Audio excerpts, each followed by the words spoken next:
Page 12, Sunrise. On this page, they're introducing you to another new symbol. It's called a flat sign.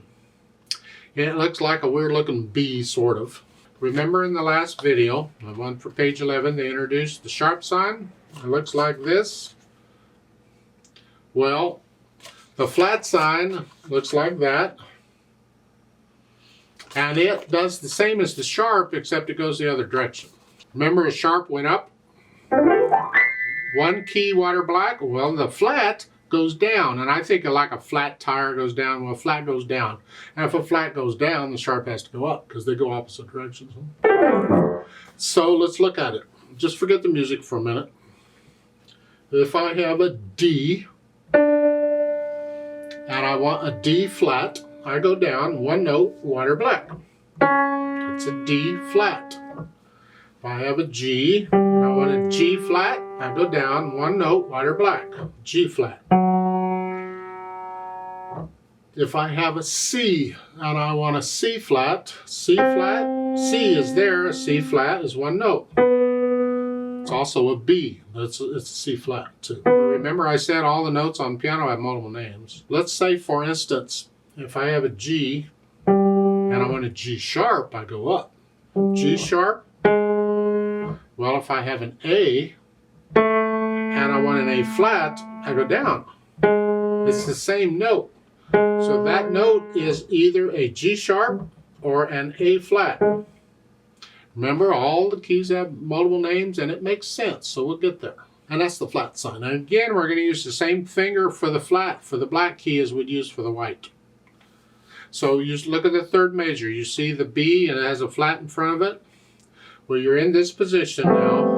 And so instead of the 2, it's on the B. We're going to use 2 on the B flat. Same thing in the bottom line. The B flats, we're going to use 2.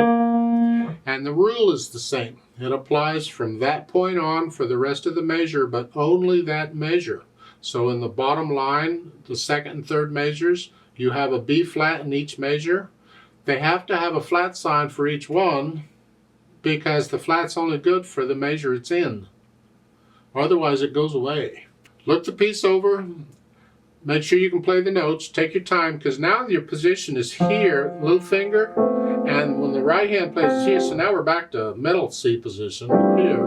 And just make sure you can play all these notes. Don't worry so much about counting them yet. And then you have a B flat. At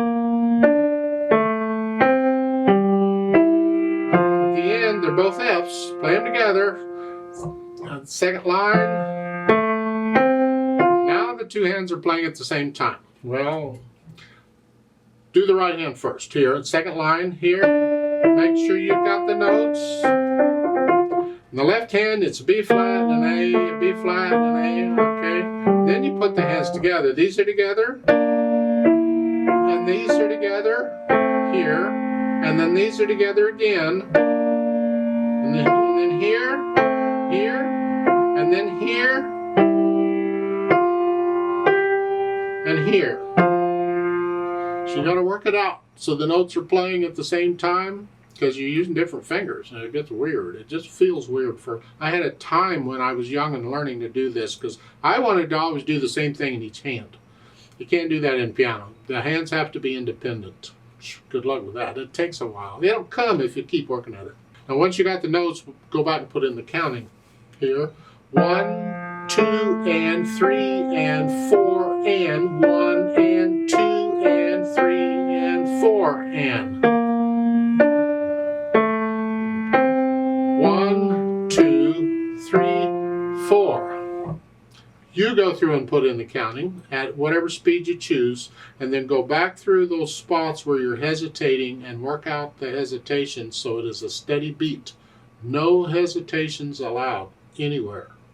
Once you can do that, then come back to the video and the Play With Me section. Let's play it together. Make sure you're playing the same note I'm playing at the same time. That way you know you have the right notes and the right counting down. By the way, just so you understand what I'm doing, at the end of all the Play With Me's on all the videos, I say off.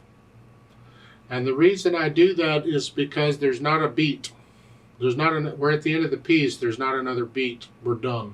So I can't say what the beat is. You see, a note lasts until the next beat starts or whatever. At the beginning, quarter notes, beat 1 lasts until beat 2 starts. And beat 2 starts right when beat 1 ends. It's 1, 2. It's one after another. Well, when you get down to the bottom, the last, it's a half note, 3 and 4 and. There's not another beat after them because it's over. So I say off, and that's when you lift up. So in the last measure, 1 and 2 and 3 and 4 and off. Because if I didn't, if you just counted it, you would go 1 and 2 and 3 and 4 and you'd lift up on 4. That's incorrect. You got to hold it down for beat 4. The half note has to last 2 counts, 3 and 4 and. So to make sure you hold the last note down the length it's supposed to be, hold it down until I say off, and then it's over. So I'll give us 4 counts since it's in 4/4 time. 1 and 2 and ready and go and 1 and 2